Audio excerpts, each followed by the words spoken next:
and a strangely murky sky. This is a place teeming with bizarre monsters one would never see in reality. Monsters that, if one gets cornered by, will not think twice about consuming. If he dies here, like he just did, he wakes up from the dream. It has already been 12 years since this nightmare started, since he began experiencing pain that feels like he is dying. He doesn't go outside his house. Instead, he catalogs everything he saw in the dream. He can endure the pain of dying. It has become a trusted friend at this point. What he cannot endure is the lack of sleep. If he falls asleep in reality, he's sent back to that nightmare world. If he dies in the nightmare world, he gets sent back to reality. There was no way he could ever get a proper night's sleep with this. To stop dying in that hellish nightmare, he has mastered multiple forms of styles, weaponry, martial arts, swordsmanship, and even military tactics. He did everything he could for 12 straight years, and thanks to that, he started to die a lot less often in the nightmares, his senses having grown incredibly. However, the fundamental problem remains: sleep. The doctor just recommended to try and find something he wants to do, then he might be able to get a good rest. Unfortunately, the only thing he wants to do is fall asleep. He wants to sleep soundly, just once, in this sad, damn life of his. Suddenly though, his nose begins to bleed. A lot. Too much to be considered a nosebleed. And his eyes go to the back of his head as he falls, unconscious. He feels strange. His body is light, and that terrible headache he's been living with all these years is gone. It feels like fresh, clean air is filling his chest and head. He feels like he actually slept well. It's been 12 years. Did he actually die? Then, this place is it? Sure enough, he is inside the nightmare world he's suffered for 12 years. Before he can even get his bearings, he has to hide, as a large lizard with multiple eyes is stalking for prey. He knows that, with the amount of blood loss he suffered, he might truly be dead. If that is the case, if he dies here, there is no reality he can return to. From this day forth, this is his new reality. He does not know what kind of place it is exactly, and what he needs to do to survive. Given his situation, he shouldn't fight. First, he will head to a bright place that monsters hate.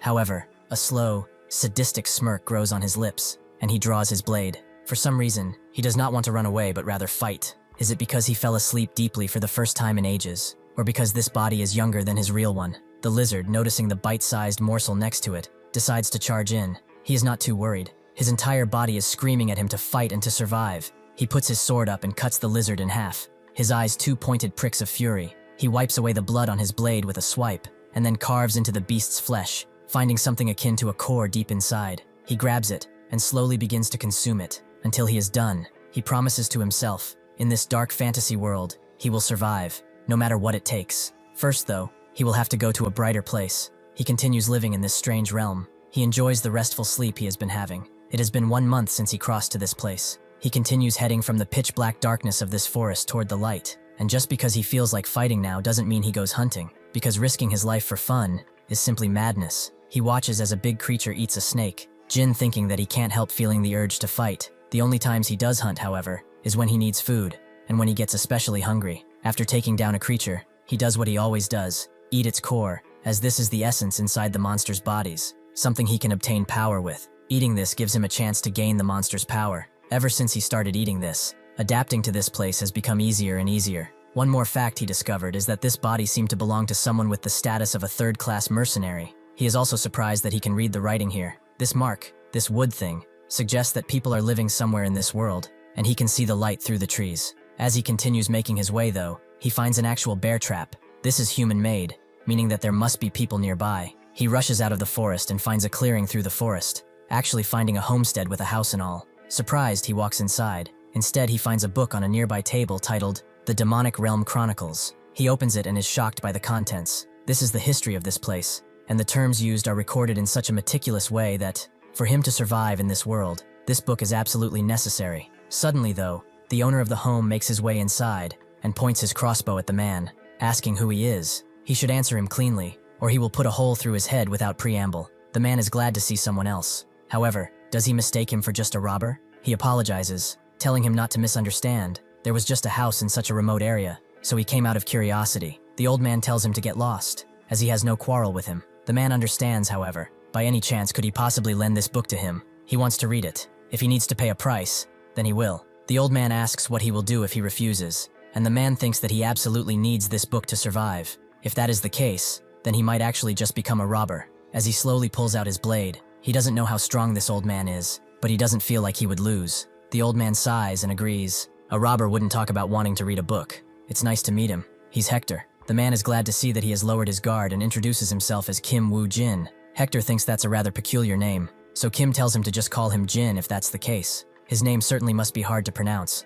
since they're not Korean and all, but that book is precious to him, so he cannot just lend it out. If he wants to read it, he should stay here for a while and read it. In return, he would like some help with simple chores. Jin agrees, and so he ended up staying at Hector's house. Hector was gruff, but he didn't seem like a bad person at all. The first night, he handed him warm soup for the first time in a long time. He thanked the gods for this warm meal. Hector must be one of their angels. Hector goes out hunting when the sun rises, sometimes living for longer than expected. He said it was to take revenge on the monsters that killed his comrades. He looks like quite a strong man, so seeing him nervous means he must be against a considerably powerful monster. When Jin is alone, he reads the chronicles. All the stories begin with the Northern Empire. The king of the Northern Empire, blinded by greed, laid his hands on the otherworldly gate, which was said to hold the truth of all creation, an immense power. It was just a Pandora's box, and on that day, the calamity began. Powerful monsters emerged from the otherworldly gate and turned the North into a demonic realm in just 9 years. In response,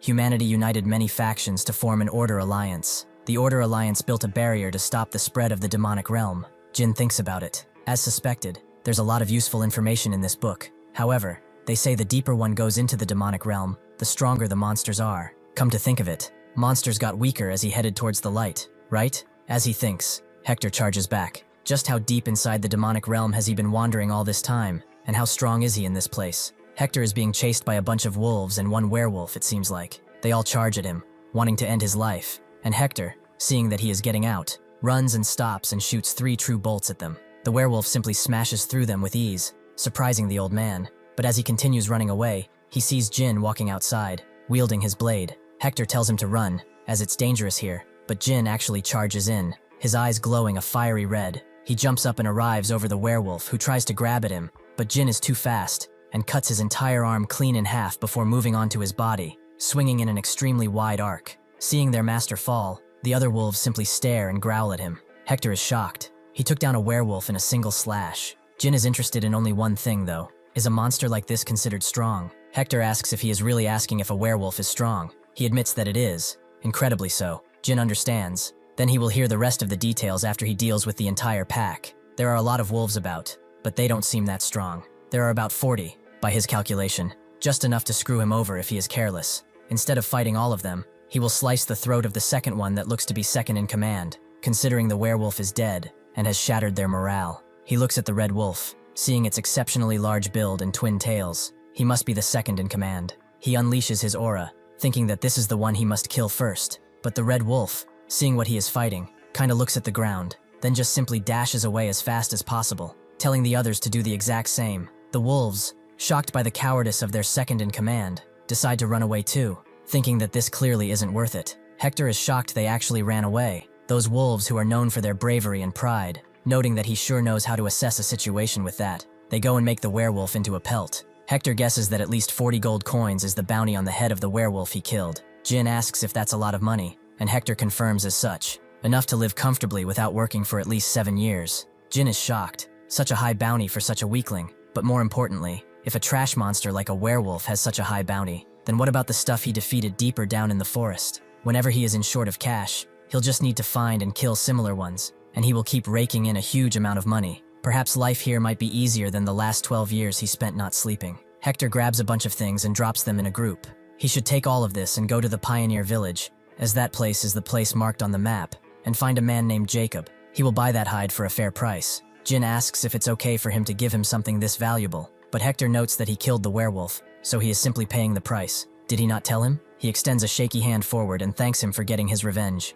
He hopes they will meet again soon when the opportunity arises. Jin shakes his hand adamantly and thanks him for everything, as he really helped him understand a lot of stuff. With that, he leaves and begins making his way out of the dark forest. But the second-in-command wolf is watching, clearly mad that he was made to run away. Eventually, Jin arrives at the Pioneer Village, confirming his identity with a guard and walking inside. He sees that all of the people are simply staring at him. It's probably because he's a stranger they've never seen before. They are on high alert, but it's understandable in a world like this with monsters and beasts. The most dangerous thing can be people. He goes to the tavern in the village, ignoring everyone and sitting down with the bartender, asking if he wants a drink. Jin passes on that, and more importantly, asks if he knows where he can find a man named Jacob. Suddenly, the man on the other stool turns to him and notes that he is Jacob. What does he want from him? He explains that he was sent by Hector. He said if he met him, he could sell a werewolf hide. Jacob immediately drops his knife as he gets up and is shocked. Hector actually killed a damn werewolf. Jin is surprised. He's assuming Hector did it. But well, there's no need to correct him after all. Jacob checks it out and sees that it's an honest-to-God werewolf hide,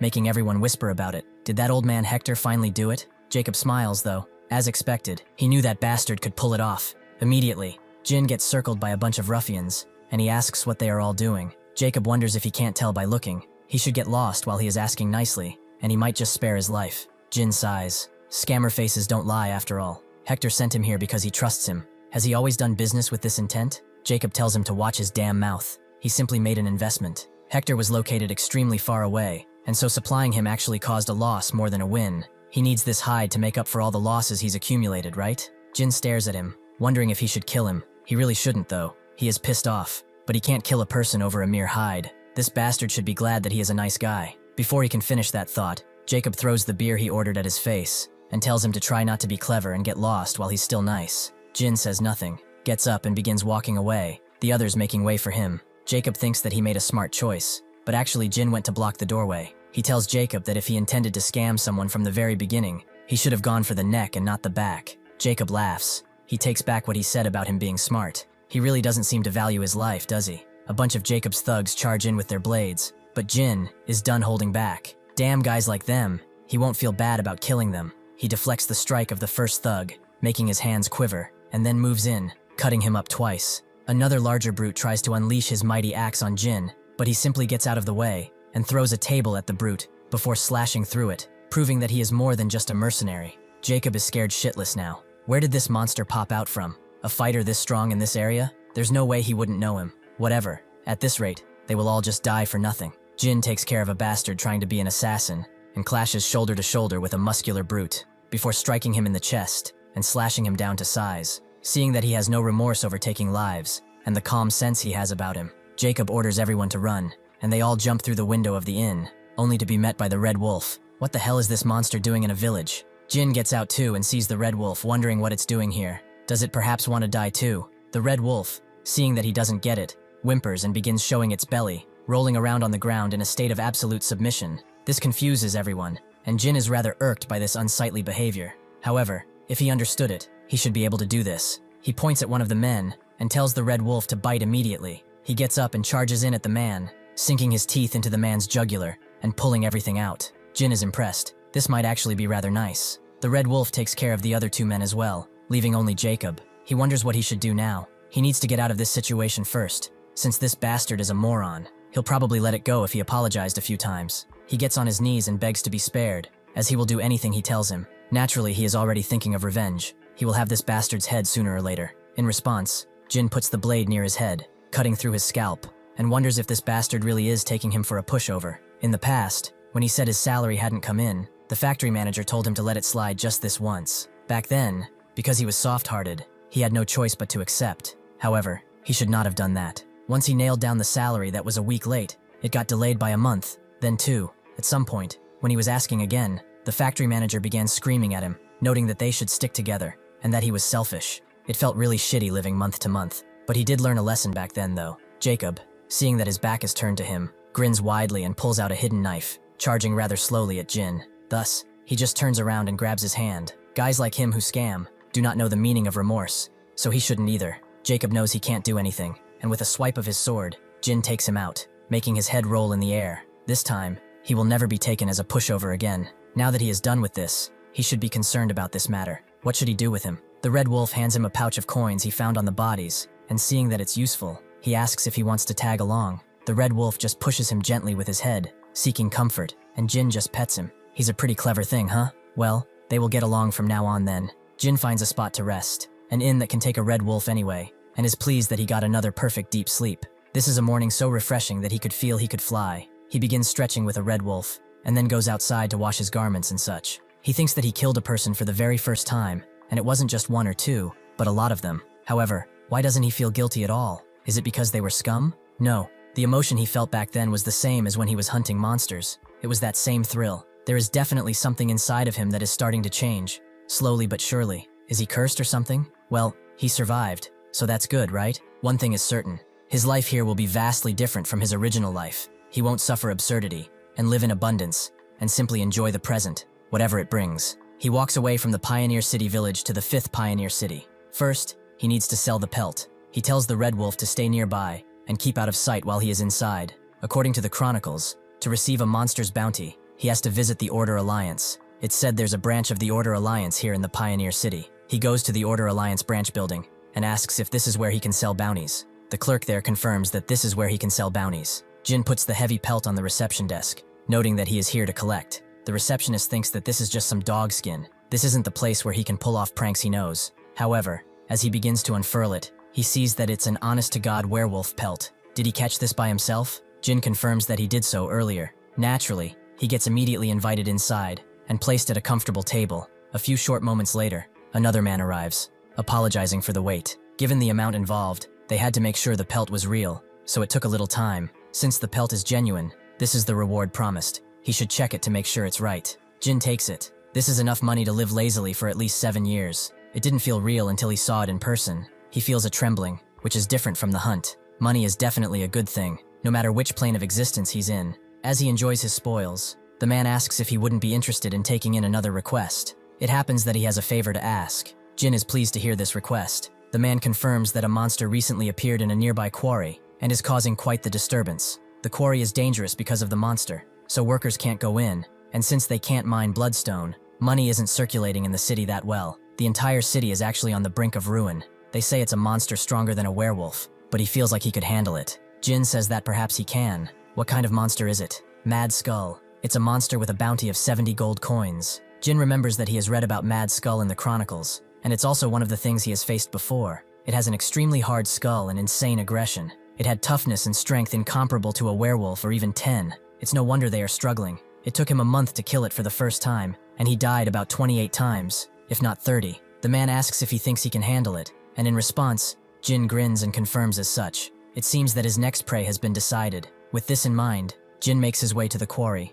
He heard they couldn't work for a while because of that Mad Skull. However, the gloomy look of the mine creates a chilling atmosphere. It is definitely not a place he'd want to stay for long. It would be best to finish the job and go back as quickly as possible. As he makes his way inside, though, he is suddenly stopped by someone appearing out of a nearby tent. The man apologizes and asks if he could wait for his turn. They've arrived here first, and they were just preparing for battle, actually. Jin just kinda stares at him and asks, "Since when is there a queue for hunting monsters?" The man has no defense for that, so he asks if he could join their team so they can hunt together. Jin is impressed by his redirections, but he wonders if he should do that. If he waits for them to finish and that mercenary group succeeds, it would be a waste of time. But still, he doesn't need to fight them if it's just about the order.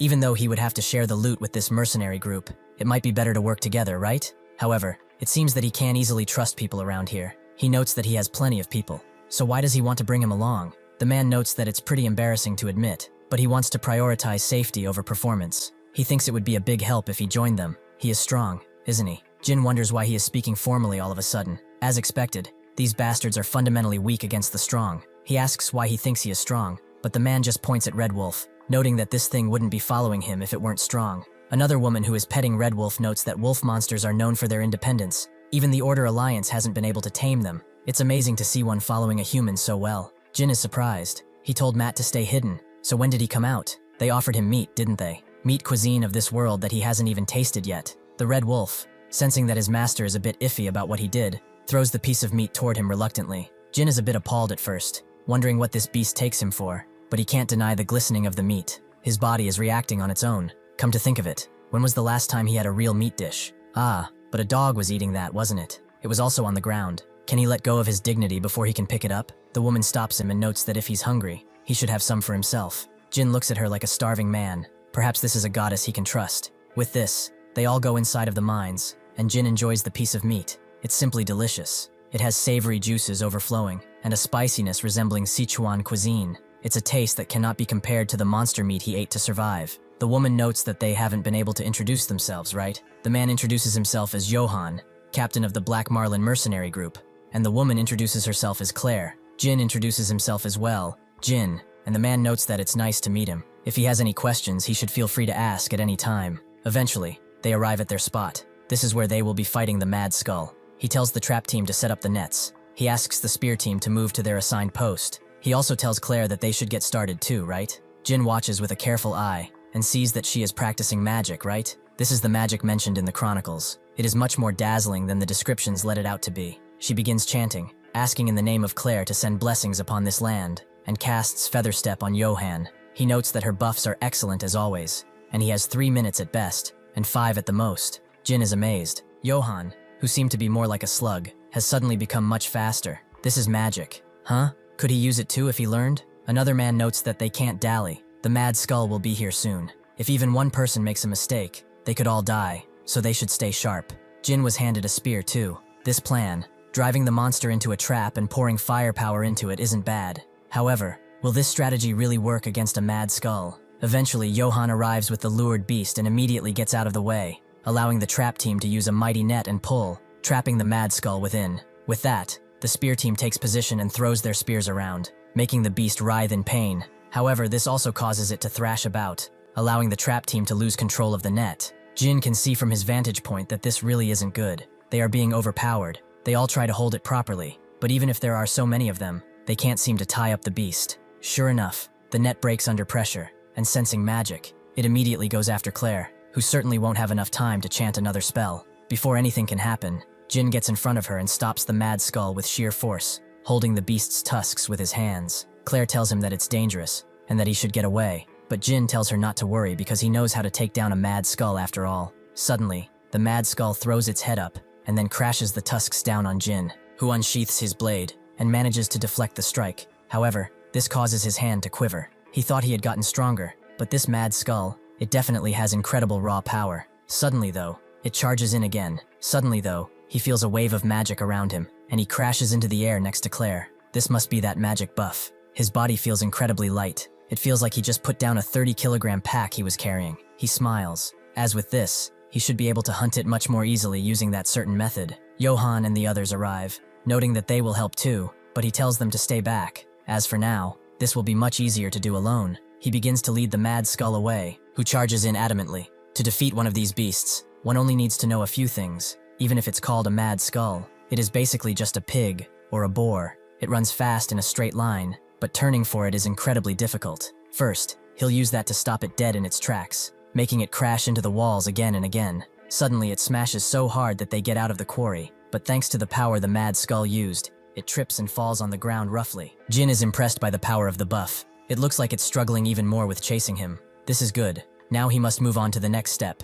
Its tusks, which are as long swords, serve the same purpose as hands do to humans, but those hard tusks can't be cut with just one sword. In that case, he will aim for the boar's weak point, the nose. The Mad Skull immediately screams as its nose gets singed and cut in half, making it thrash about. The pain intensifies with every movement. It will become too burdensome to attack any further soon. With that in mind, he charges in, cutting the Mad Skull's joints again and again, not giving it any chance to attack and finishing the fight with a manic grin on his face. The others eventually follow him outside too, and wonder what happened. They should be finding Jin around here, but before they can make another move, the Red Wolf gets in front of them and lets out a low growl. Before yawning and looking toward its master, Claire understands he is basically telling them not to interfere, right? Jin eventually arrives, blood around his mouth, and everyone asks what happened to the Mad Skull. Actually, he was just enjoying a monster essence. He tells them that there's no Mad Skull here anymore. Now all that's left is pork. Johan is amazed. He actually did it alone. He has never heard of anyone taking down a Mad Skull solo. Suddenly though,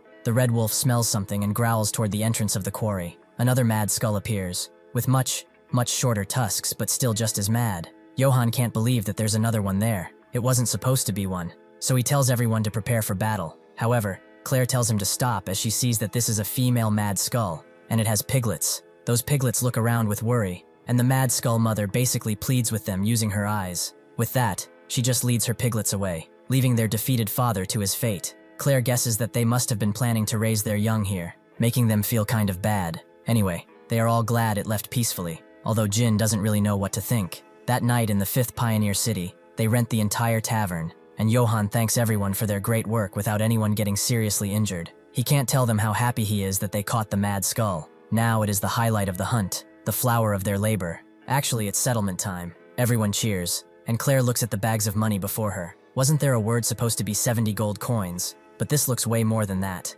Johan laughs and notes that it's thanks to him making a fuss over it. It wasn't just one Mad Skull after all. There were 2, and even piglets. Since the job was much more dangerous than the information provided, he demanded a bigger reward. Naturally, what is in front of them is a whopping 110 gold coins. Jin is a bit confused though, as they did not fight the mother, and they still gave that money. Johan just smiles sharply at him, and notes that he told a little white lie. The others give their thumbs up, as expected of their captain. If they don't get caught, then it was the truth all this time, right? Jin sighs, finding them rather interesting, and Johan puts a hand on his shoulder, noting that he wants to give half of the earnings to Jin. Nobody has a problem with that, right? Jin is surprised. Really? Half of it? Johan notes that if it weren't for him, they would have died a dog's death, so he should accept it gracefully. Since the base reward went up, there is enough for them to split, and it's what they all want after all. He can see it on their faces. They were actually a pretty big help for him too, it seems. Not everyone here is bad. He picks up his drink and thanks them all in return. He will pay for all their drinks tonight.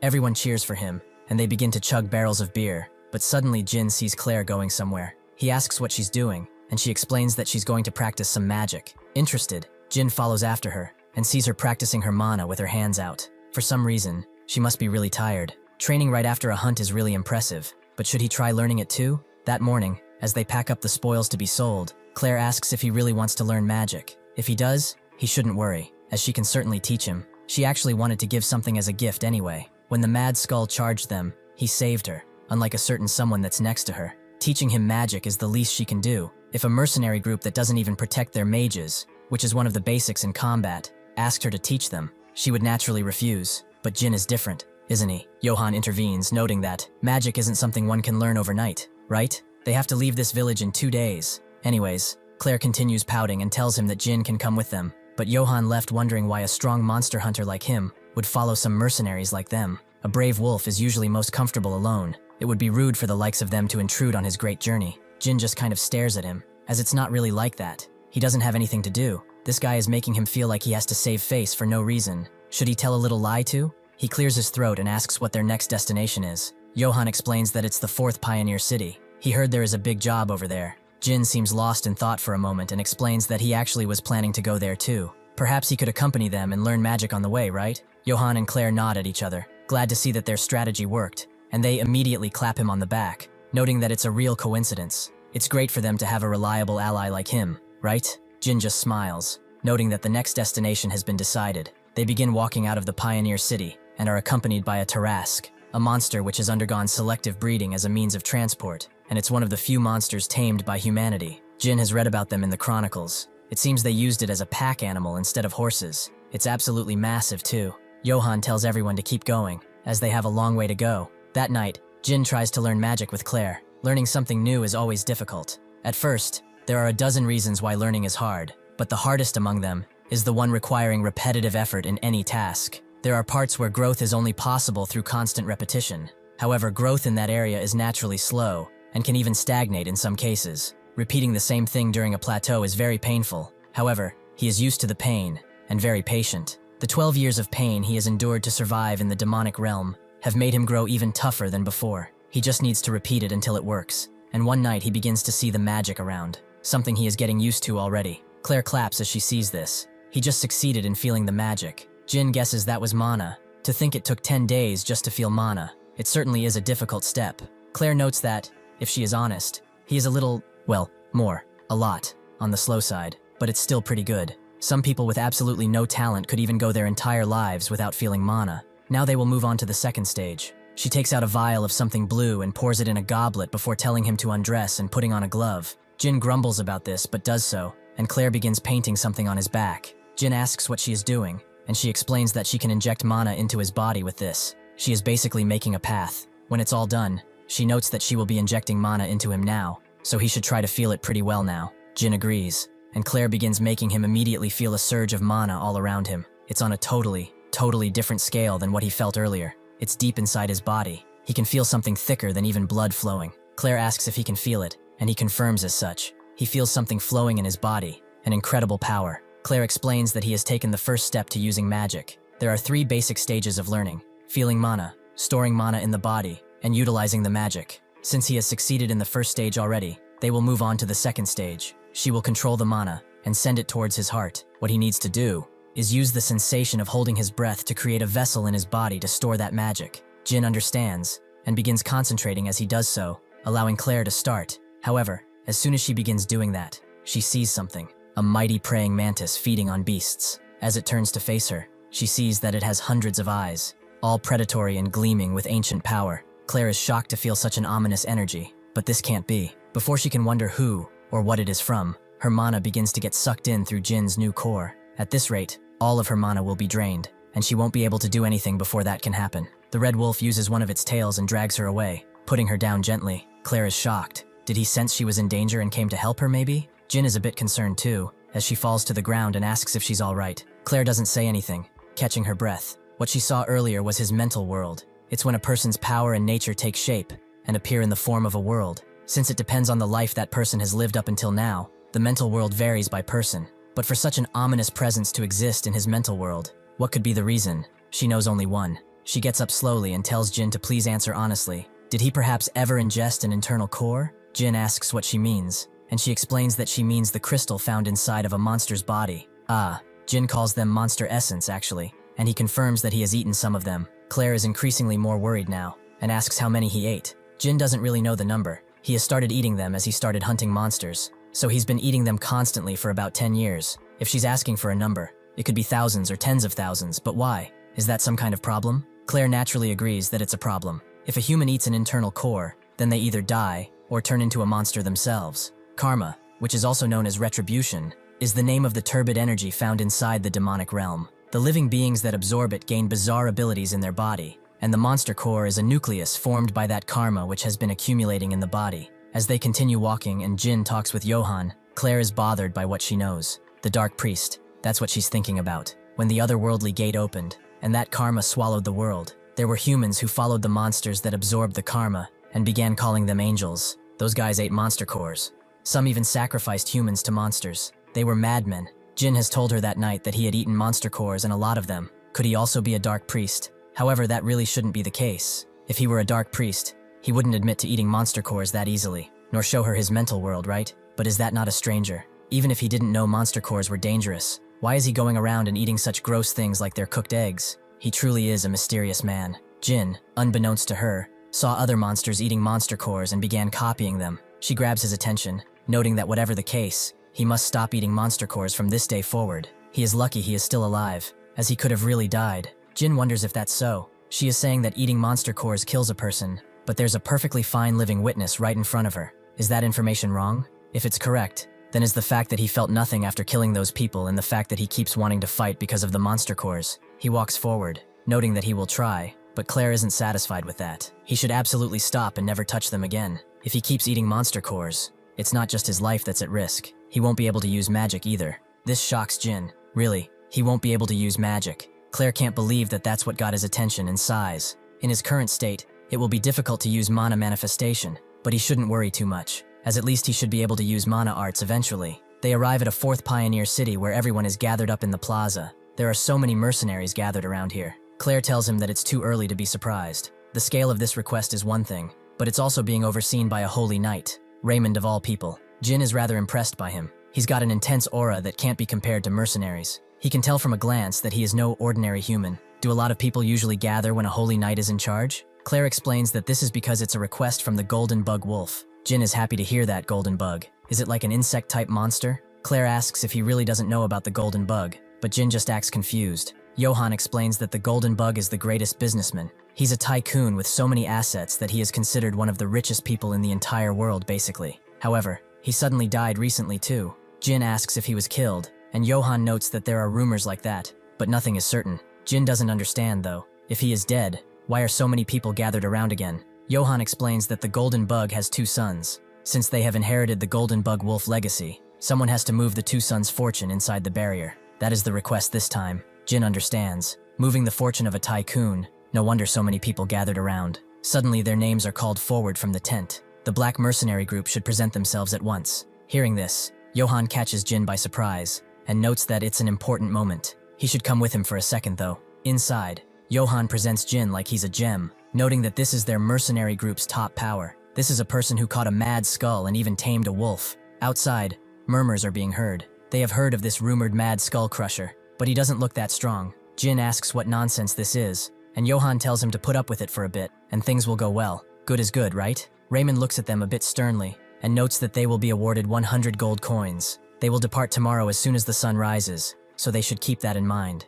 Johan immediately celebrates, and Jin asks if they are really sparing 100 gold coins just to move luggage. Johan confirms as such. That's how this field works after all. Half is for the labor and half for the name value. That's the way the hiring fee is set. Thanks to his great name value as the head crusher, they got a great rate. Jin wonders what that name even means, and Johan explains that it's simply the name attached to him. It means he crushes the heads of the monsters he faces. Whoever came up with that has a terrible naming sense, but it's a good thing, right? This level of fame will help him in learning mana arts as he wants to. In the mercenary group quarters, they seem to be holding a type of brawl in the arena, where people are enjoying drinking. Claire asks Jin if he will be alright participating in this, but she was the one who said holy knights use mana arts well. He plans to draw their attention and learn mana arts this way. She shouldn't worry too much, as he has something in mind. According to the chronicles, holy knights are beings who feel interest when they see someone strong, and if they acknowledge one's strength, it is said one can receive good treatment from them. That won't be too hard for him. He faces his opponent and thinks that this is an arena where they fight while risking each other's reputations.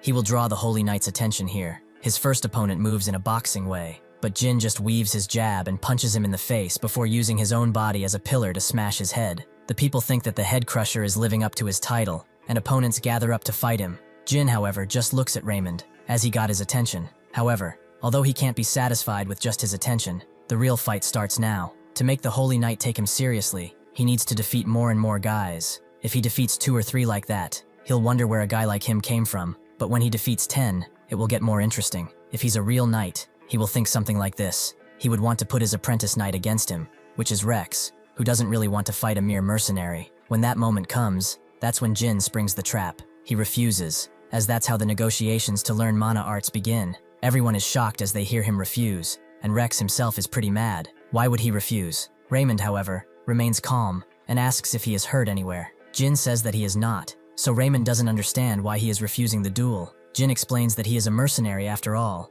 a mercenary who chases after money and fame. Since someone like him is fighting a holy knight's apprentice, he can't just fight for free, can he? So he wants to make a bet. Raymond explains that for a bet to go through, they must both have something they want from each other. Is there anything they could ever want from him? Jin agrees that while he might not be a grand enough figure to boost his reputation, he does have an ungodly amount of money, as he can see. Everyone cheers as this guy really is a crazy bastard, suggesting to gamble with a holy knight who lives and dies with honor. How lightly does he take them? Rex gets immediately annoyed, but Raymond clasps a hand on his shoulder and notes that they do not need money. Instead, during the fight, they should agree to waive all liability. That is all they want. Jin is glad that he won't have to pay a settlement. He can beat him up as much as he needs to. He accepts and notes that he will tell him what they want after the duel. With that, Rex descends down to the arena and looks at Jin with a very murderous intent. Everyone cheers for Jin as they bet their entire forces on him, and Claire tells him to give a signal if it gets too dangerous. Jin tells her not to worry, as he will win. Rex asks how far he should go, and Raymond tells him to give it his all. This guy certainly won't be an easy opponent. Immediately, Rex activates his mana arts, which everyone notices, and out of nowhere, appears in Jin's face, who is pretty surprised. His speed is definitely on a different level from those other small fry. It is a refined and powerful force. He gets out of the way before the strike can land, and thinks that if he takes a clean hit from something like this, he could actually die. These are mana arts, huh? It is very interesting. Rex, however, doesn't give him the chance to recover. He lets out another strike, which Jin has to block, but it sends him skidding on the ground. He said his name was Jin, right? He might be a renowned mercenary in the demonic realm. However, in the end, he is just a wild beast. He will make him regret looking down on the holy knights. The people around are confused. The crusher is being pushed back. Even as an apprentice, a holy knight is on another level entirely, it seems. Claire is kind of worried for him, and Raymond says nothing as they continue to fight. However, seeing Jin, he gets a strange feeling. That man, when he fought the other mercenaries, he didn't drag it out and took them all out in one strike, yet his movements right now are extremely passive. Could it be that he has something up his sleeve? As Rex performs a long-range infused punch, Jin just deflects it, making it dash into the wood around. Johan is shocked. He deflected a holy knight's mana arts. Is that even possible? Jin wipes the blood off his mouth, thinking that with this, he is done measuring his combat power. Now he will check his durability. He closes the distance immediately and slams a fist into Rex's chest, confusing Raymond. He got hit by a normal punch, but he is making a face like that. Is that man? He wasn't really going for an opening at this time. He was just savoring the fight, seeing Rex catch his breath but still on his feet. Jin is glad that he is enduring it. It's all thanks to those mana arts, right? He is curious just how many hits like these he can endure before he falls down. However, before they can continue, Raymond gets in front of Rex and stops the fight, noting that it's their loss. They will grant him whatever he wants, as promised, so they will end it here. Jin is kinda saddened, as he was just getting started. That was a buzzkill, but still, his plan was a success. Everyone cheers for the head crusher, as they always believed in him, and didn't doubt him like 5 seconds ago. At the Golden Bug Wolf Mansion, the first son, Derek, and the second son, Cedric, are eating like pigs, and looking like them too. Cedric asks if it's going to take 10 days to get inside the wall, and Derek, damn those bastards from the Order Alliance after all the money they've dumped into them. How could it take 10 days? That's just how these bastards operate. After all, they've always been all talk and no substance. Cedric wonders if it will be alright until then,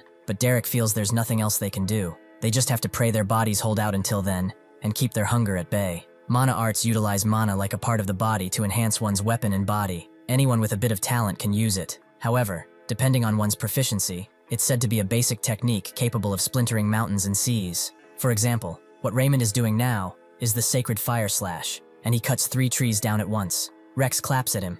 As expected, he is truly amazing. He is simply radiant, the hope of the Holy Knights. How can he be so perfect? Raymond tells him to relax, and Rex immediately understands, leaving and telling him to keep up the good work. Jin is kind of reminded of his own mutt, seeing him, but anyway, is that a proper mana art? It definitely looks stronger than what that apprentice knight used. Even so, shouldn't he be able to do this much even without a technique? Raymond notes that he's shown him firsthand, so he should focus again. When he flexes his arm, the veins pop, and the muscles contract. He is holding the mana within the muscles. Jin is used to it up to this point. It's similar to what Claire taught him. However, he suddenly sees that a lot of mana is flowing through his body. Since when did he have this much inside of him? It's a calm and light flow of mana. Is this Claire's mana? Suddenly though, the mana begins to turn dark, unbeknownst to Raymond, who explains that he should gradually consume that mana and move his body. Firstly though, he feels the dark energies and turns around, seeing that Jin is actually using mana arts right after learning it. But, more importantly, what is that ominous mana? Mana arts take their color and form based on the influence of one of the user's mental world, but to have such mana that feels so ominous, just what in the world could be inside of him? Jin is pleased and immediately gets to practicing slashing in wide arcs to let the mana flow. He wonders though, is it because his proficiency is low? It feels pretty inefficient compared to the effort required. However, it does look pretty damn cool. As they continue their journey, Claire is pleased to hear that he has already mastered mana arts. It couldn't have been easy. That's really amazing. Jin notes that it's all thanks to her, and asks if she is all right. When she first helped him last time, it felt like her mana went inside of him. Claire doesn't know what to say. She says she's fine. He saved her before, so he should consider this a gift. Jin sees her trying to be courteous. That was probably too much mana to just brush off, but thanks to that, he picked up mana art quickly. Suddenly Rex arrives next to him, finding it unbelievable that he is rejoicing over learning just the basics. He shouldn't slack off in his training to take time out of his day for someone like him. He should never forget the grace of his lord, Raymond. Jin and Claire just look at him, both wondering why he is spouting bullshit. Is he, perhaps, still salty about losing yesterday? However, this is perfect. He was just getting bored anyway, so he should bruise his ego a bit and pick a fight. Before he can, Raymond smacks the butt of the horse Rex is riding, causing him to run off. He tells Jin to please understand, as he will try to keep him in check. Suddenly, they hear a bunch of screams coming from the Golden Bug brothers, calling them idiots, as they are hungry. Jin notes that it looks like something is going on there, but Raymond tells him not to pay any mind. It's just the usual power trip from the employers. Jin asks if he means the Golden Bug sons, and Raymond confirms as such. Since they're fathers, they haven't stopped themselves from binge eating. If their meals are delayed even for a moment, they will throw tantrums. It just gives one a headache if he cares, so ignoring them is the wisest answer. Jin finds it too strange to be just stress-induced binge eating. He has a bad feeling about this, and the more food they send away that way, the stronger it feels that energy, that it feels like a monster is about to burst out. Sure enough, one of the tortoise-looking monsters that was carrying them begins to scream out, and suddenly lands with its jaw open on the ground, completely and utterly spent. Raymond asks what's going on, but they don't get it either. The Tarrasque carrying their client suddenly started rampaging. Raymond is shocked, and immediately calls Rex before using his mana arts. He explains that their client is their top priority, so they should count the Tarrasque down, even if they have to kill it before they can do much, though a bunch of jagged tips appear from the sun's tent, and a horrifyingly morbid thing drops down. Claire immediately recognizes this as an abomination. It's a human who turned into a monster because of the demonic realm karma. That is what an abomination is. Jin finally understands why he was feeling that pressure, and Raymond holds his breath before jumping off his horse and unleashing a sacred fire slash, immediately cutting the beast in two. He then screams at Rex, who uses this momentum to cut the beast in 4, leaving it crumpled on the ground. However, it slowly begins regenerating. Unbeknownst to everyone, Raymond tries to get Rex out of there, but he is not too quick, and the beast lunges at him, swallowing him whole except for his arm, which is completely cut off. Everyone gasps in shock as Rex's arm flies in the air, and Raymond, filled with justified fury, unleashes another sacred fire slash on the abomination, putting it to the ground with a thud. He begins to dig around in the monster's remains, trying to find Rex to make sure that he doesn't bleed out. But suddenly, a bunch of tendrils from the beast's other appendages appear, and they all strike at Raymond at the same time, who is none the wiser. Seeing this, Jin steps in, grabs Raymond, and slashes the tendrils away before putting him down. Although he's still injured, the others are shocked. The Holy Knight himself is down. Are they just going to die at this rate? The abomination begins to reform itself, and Jin thinks about it. This is a human who turned into a monster. If he keeps eating internal cores, will he end up becoming something like this too? But worrying about it right now won't solve a thing. First, he needs to get rid of this bastard and then think about it. As he moves, he thinks that the abomination has incredible digestion and endless regeneration, and at this rate, this will end up becoming a battle of attrition. While saving his stamina, he needs to find a weakness. As he continues cutting, the beast throws him away with a tendril, hitting him roughly in the chest, but not a debilitating injury. It's still annoying. Johann unleashes a spear and notes that they will help too. Claire also unleashes her magic and buff the weapons of their spearmen. Thanks to the magic, the regeneration seems to be slowing down. They can actually do something. Jin is pleased and smirks. Not bad. He thought they'd all be scared out of their minds right now. Seeing this though, the abomination gets up, and Jin feels a change in energy. Suddenly it roars, and two faces appear on the abomination's shoulders. The faces of the golden bug sons. The abomination lets out a bunch of tendrils again, and sucks them into its removed flesh, dragging it back with a slow and regurgitating manner. Jin tries to stop it, but the abomination simply slaps him away, and using one of the screaming faces tries to cut him up, but he dodges and weaves just in time. Johann asks if he is alright, and Jin is, but they should all be careful, as this thing just got stronger. Johann wonders what they do now, and Jin guesses they just have to keep hacking away at it. If they keep cutting, eventually only the internal core will be left. The problem is the regeneration speed. Johann notes that if this is his issue, he shouldn't worry. Just as it got stronger, they've learned its attack patterns too. Jin understands. If that is the case, then he will slice it up to his heart's content with these mana arts. He charges in again, slashing tendril after tendril with his dark power, and continues driving his blade into the abomination. He tells everyone to stop it from regenerating, and as he keeps cutting away, he eventually finds the core, which tries to hide itself, but Jin knows it's over. He cuts the core in half in a wide slash, ending the fight, making everyone hold their breath. The two sides of the core slump to the ground and begin twirling around. Quite unlike other cores, everyone cheers as they took down a horrifying abomination. Their reputation is going to skyrocket. Jin, however, is focused on one of the core halves, seeing how strange it is. As they continue celebrating, they don't see a woman with red hair who is staring at them. The golden bug sons, Derek and Cedric in the end, were no different from their father. Such poor things. How they could be so utterly incompetent and useless. She can't really believe it. Suddenly, as she continues crying, she sees that the man who fought the abomination is kicking one of the core halves in his hand, and wonders why he is taking the internal core. What is he going to do with it? That night, as Jin makes a fire outside of their camp, naturally, he consumes the monster core he got, but instead of gaining power or something else, he sees someone else's memory, one of the golden bug son's memories in fact. He sees a woman walking up to him, and notes that the fact that his father, the golden bug, has died, is the result of incompetence. If they wish to leave, they should show her the results. She wants to see just how special they can be, and if they are worth joining her in the first place. With that, she drops something into the son's eye, something that made both of them the monsters that they were before. Jin immediately recoils and walks away from his fire, throwing up what he ate. It does happen rarely, but eating an internal core can grant one the power of that monster, or sometimes it also makes one absorb that monster's memories. These internal cores really are full of side effects. Was that memory just now from one of the golden bug sons? They turn into abominations after having something poured into them. They said abominations are created when humans are influenced by karma. Does that mean that the liquid contains karma? In that case, is that woman a dark priest? As he continues his stride,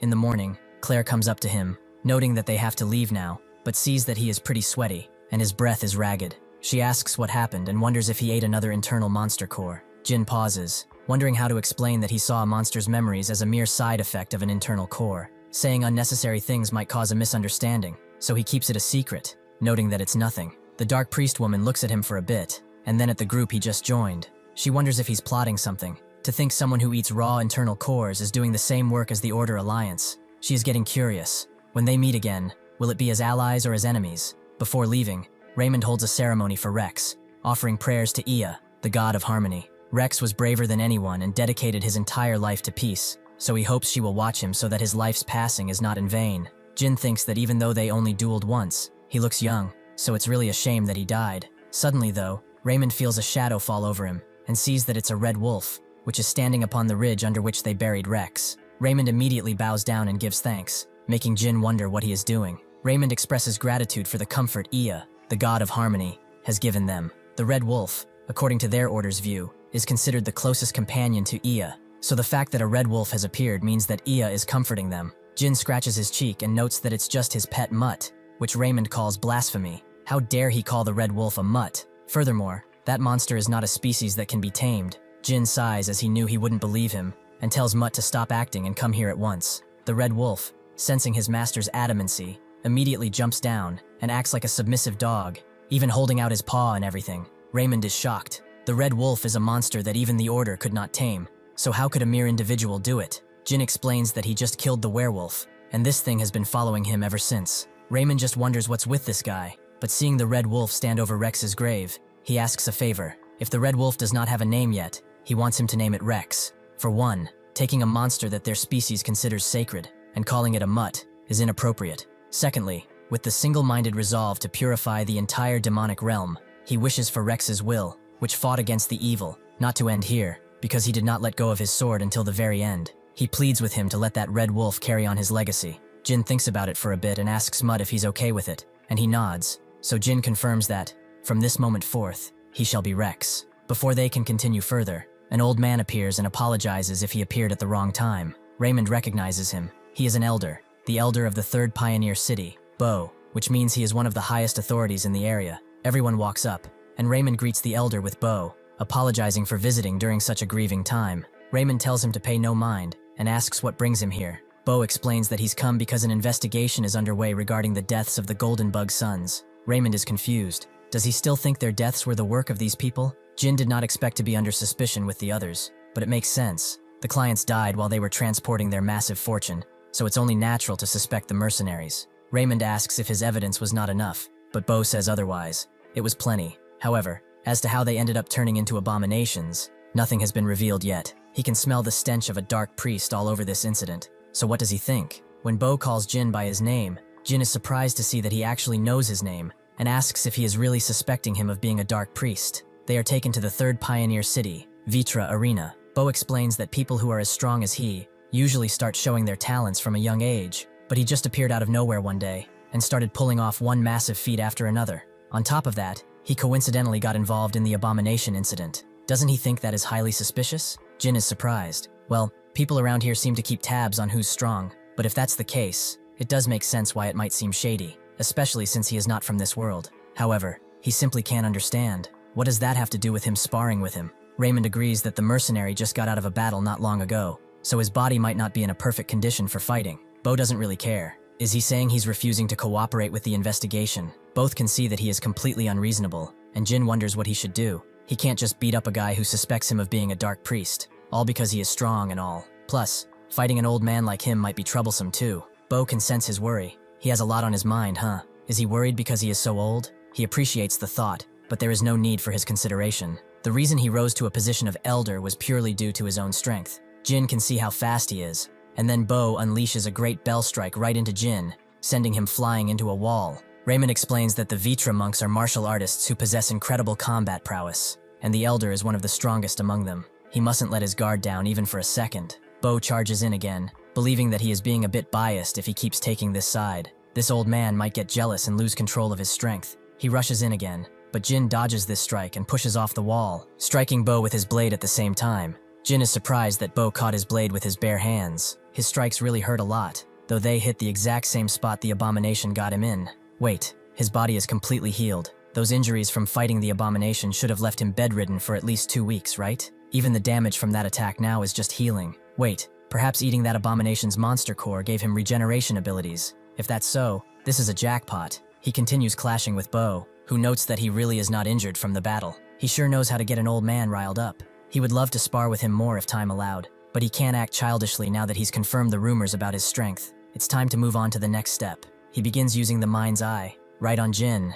Emptying oneself is the way to become truly one with oneself. He gave up his 2 eyes for the mind's eye to open his 3rd eye. It's an eye of the heart that pierces through the very essence of the soul. Now he can see whether Jin is a dark priest or a rising new light. He sees exactly what Claire saw in him, that mantis with 1,000 eyes, but he dispels the beast, and he enters Jin's mental world, which is filled with beasts. Jin taps Bo on the shoulder, asking if he's alright, as he really is unable to sense any mana, so he doesn't really know what's going on. Bo is shocked by a mental world that goes beyond unpleasant and straight into the terrifying. This is the first time he has seen something like this. Still, his mental world has not completely collapsed, so it means he is not a dark priest. In that case, he bows down his head and apologizes and tells him to forgive this old man for his rudeness. Verifying whether he was a dark priest or not was incredibly important. Jin wonders what this is all of a sudden, and then someone else comes inside, noting that it is because she wanted to entrust him with a quest related to the dark priests. It is a pleasure to finally meet him. She is Cindy, the youngest daughter of the Golden Bug.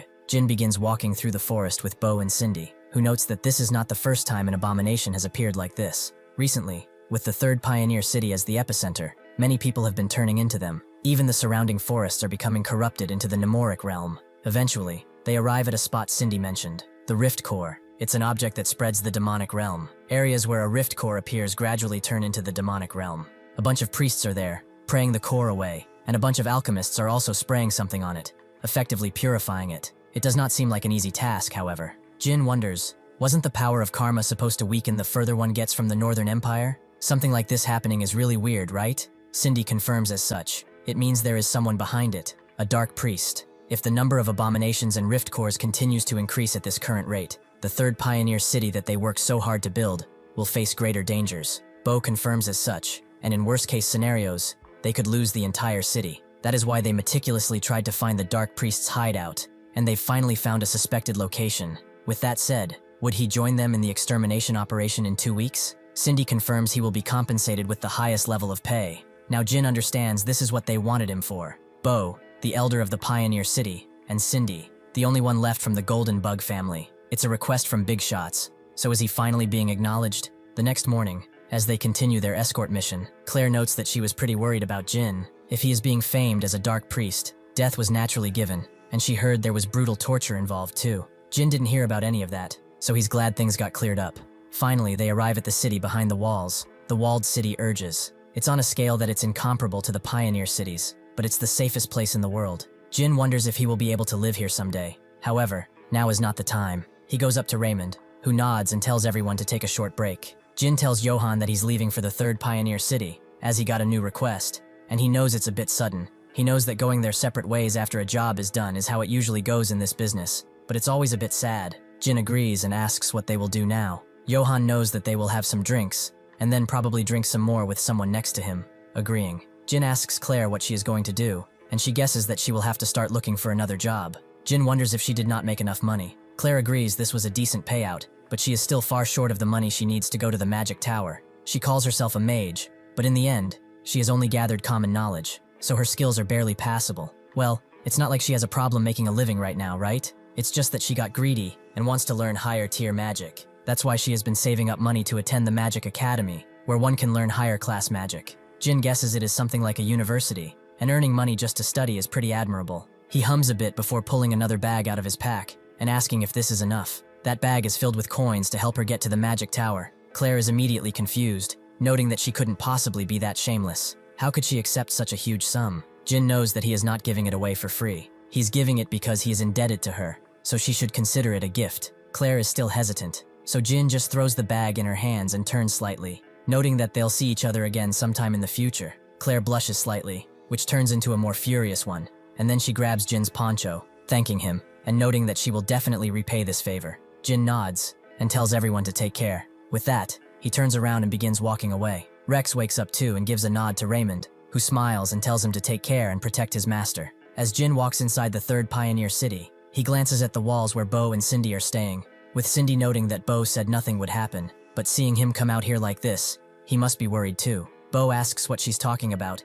and Cindy is talking about that mercenary. He said so himself that Jin seems to have eaten a monster core. Bo remains silent for a moment, and explains that just because he has eaten a core does not mean they should consider him a dark priest. Cindy knows that he's saying something incredibly dangerous right now. If he ate a core, he would become intoxicated with power and lose his sense of self. Is that not basic sense? She wants him to tell her honestly. Does he still hope that Jin has humanity left? And is that why he's protecting him? Bo thinks of the man she's talking about and knows that he doesn't really want to have that conversation. Cindy clicks her tongue, apologizing if it was disrespectful. But he should keep this in mind. She will keep it a secret for now. But if Jin does anything wrong, she will frame him as a dark priest. If that happens, he who recommended Jin won't be safe either. Jin has already consumed numerous monster cores and has become unimaginably strong because of it. Despite that, his mental world has not collapsed. This is the proof that one can maintain their humanity even after eating monster cores. The world just isn't ready to accept Jin yet, so he's simply keeping this fact a secret. He is certain that the power that this young man possesses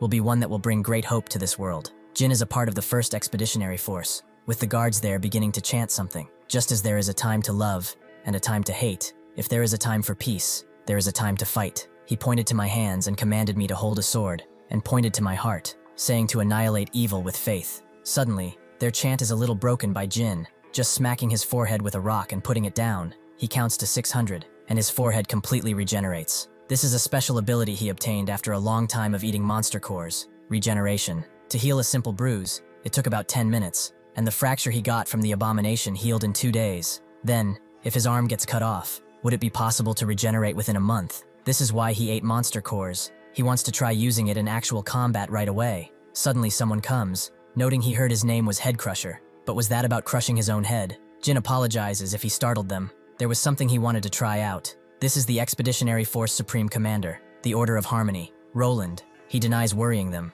He likes geniuses like him. Geniuses are supposed to be completely messed up. He is talking about him when he is talking about a genius, by the way. He is a mercenary recommended by Elder Bo. He must be an incredible genius. For some reason, Jin doesn't really want to get close to this guy and asks what the plan is. Roland notes that geniuses are always impatient and explains that they are heading to the forest north of the third pioneer city. First, they will clear out the rift cores in front of them and make their way to the center. They won't know the exact duration of the battle until they get there, but their official goal is to finish the fight within 10 days. Jin knows that the forest shouldn't be that big, so 10 days is a bit too long. Roland agrees. Normally that would be a long time. However, because of the rift cores, the monster's territory has expanded. Suddenly, a mole monster jabs up at him, but he immediately reacts and cuts it in two. The ones that usually live deep within the demonic realm are popping out into the sun just like this, so 10 days is actually a pretty short time. Suddenly, a bunch more moles appear from the ground, and they begin to attack the guards with great fervor. Jin can see that these are leech moles. Roland commands his forces, telling them to keep their backs covered while they fight. If they show their backs, they are as good as dead. Roland sees Jin not moving and tells him to watch out, but he is already swarmed by moles and completely engulfed in them as he smiles. Roland screams out, asking if he is crazy, and the answer is yes. Using them as cover, Jin kills and eats their cores at the same time. If he eats all of them, wouldn't he be able to inherit the leech moles' abilities? He doesn't really think he needs the ability to dig underground, but this is a problem. The monsters right in front of him now only look like monster cores to him, and he is getting used to the taste. In the darkness of the leech mole swarm, he continues eating, thinking about inheritance. When consuming a monster's core, there is a very low chance of gaining that monster's skill. This is the real secret to how he managed to survive in the demonic realm for 12 years. However, he is starting to get full. He thinks he stuffed his face with about 40 cores by now. Shouldn't he have gained a digging ability? Suddenly, he sees a hand going through the dim light of the swarm, with one of the other soldiers asking if he is all right. He asks what he is doing. This is dangerous. He is fine. He should maintain his position, as he can't really eat monster cores like this. The soldier just pulls him out and tells him not to worry. They are safe because the Holy Choir has started their performance. Sure enough, Roland and a bunch of others are using instruments like violins and drums to boost the physical capabilities of the soldiers nearby, allowing them to easily defend. Jin notices the same thing. Are they receiving buffs from the holy songs? But more importantly, that Roland guy. He thought he was a swordsman, but he is actually just a supporter. With this much-needed buff, the soldiers go on a counterattack, and by night, everything is cleared up.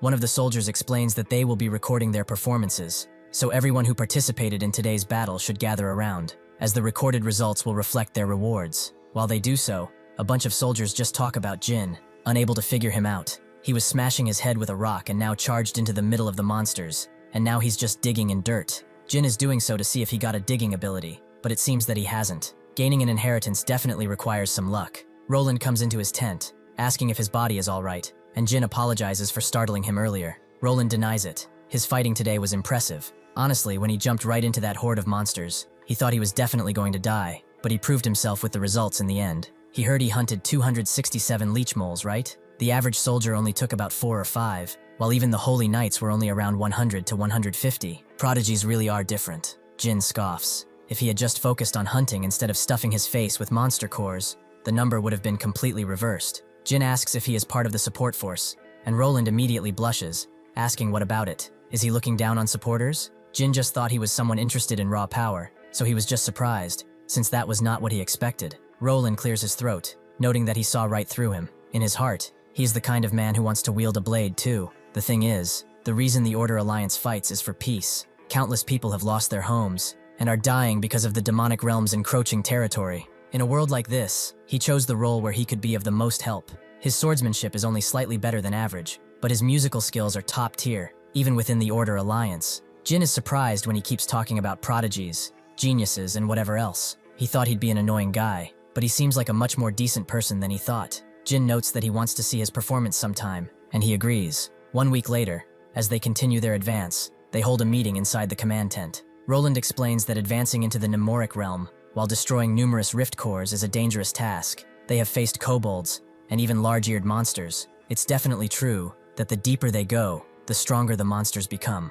So how is the soldiers' morale? The soldier commander explains that they are far more spirited than they first started, which surprises Roland, but it really shouldn't. It seems that the mercenary they hired yesterday just takes out every single monster as soon as they appear and runs off somewhere. Roland scoffs and then laughs. They're getting outdone by a single mercenary. Doesn't that hurt the pride of the Order Alliance? The Knight Commander knows that this is no laughing matter. The soldiers are far too relaxed, and he's going to claim a massive amount of the performance rewards. Roland knows that a good thing is a good thing. Thanks to him, they have barely any casualties. The fact that stronger monsters are showing up means their destination is just right around the corner too, so they should rest, while they still can. Somewhere deep below, a bunch of dark priests are holding a meeting, with one of them asking if the Order Alliance is on the way. How did those guys find out about this place anyway? The priest woman from before explains that they planted so many rift cores around here. It wouldn't be odd if they weren't suspicious, though she still believes their youngest sibling anticipated this much when she made her move. Their chosen youngest sibling couldn't possibly be that incompetent. Meanwhile,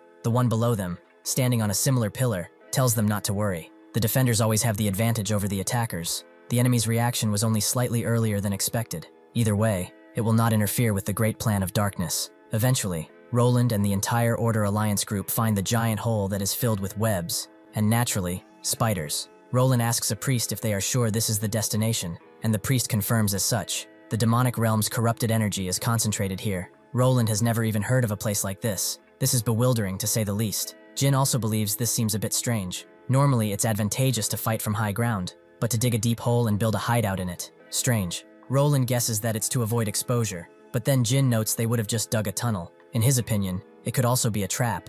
Suddenly, just as he expected, a bunch of monsters appear from behind and begin pummeling the forces. They are Bigfoots, enormous monsters that grow 4 to 7 meters tall, characterized by immense strength, along with salmosas, snake monsters with sturdy skin, and deadly venom. This combination goes through the forces with ease, and even pushes most of them into the pit. They all fall onto the webs, and the spiders are more than eager to feast on their vital blood. Roland certainly didn't expect something like this, and tells his soldiers to deal with the Bigfoots first, but they are too big. The Holy Choir will have to hurry and cast buffs. Jin, however, is very ecstatic to see this. He sees the largest of the pack rushing towards him, and he lets himself get knocked into the hole. To everyone's surprise, he sees that this is the only Bigfoot that has a snake wrapped around its arm. He knows too that they are fated opponents. Jin breaks his fall with his blade, stepping on a ridge, and the Bigfoot leader also does the same, using the terrain around it, the cobwebs, to support its mobility. It also possesses immense strength in close quarters combat, and for ranged battles, it's got the snake's poison too. Each of these is a truly coveted ability, and to him, the Bigfoot looks absolutely delicious. He falls into a web and twirls around, launching himself downward and into the Bigfoot. Normally, when two monsters join forces to fight, their strength doesn't just add up, it multiplies. But those kinds of monsters share a common weakness. Just as it's tricky for him to face two monsters at the same time, it's equally difficult for the monsters to treat their two bodies as one. No matter how good their teamwork is, when exposed to danger, eventually they will act purely on instinct. Sure enough, in trying to crush him from behind, the Bigfoot leader actually smacks the snake, scaring it, and allowing Jin to cut its head off, killing both of them at the same time. Still, it was pretty decent for a gatekeeper. Suddenly though, he catches a faint smell of something, and it's coming from the snake monster's core. Why is he getting this strange feeling? Well, he doesn't really care for it, and begins consuming it. But he also feels that upon consuming it, a monster's ability was transferred. Can he now distinguish which monster's core grants the inheritance he has devoured? He has devoured so many monster cores that he is getting all sorts of crazy powers. This is a truly massive hole, so he wonders what kind of abilities he will get this time. Suddenly, though, a gigantic fireball flies towards him, and he is unable to react, with the dark priest from before laughing maniacally. He was acting far too relaxed in enemy territory. He's utterly pathetic for a human. Jin damns it all. It's a fail after all. And here he had hoped to get a poison ability, but it seems that he got something else entirely. Well, this is not bad either.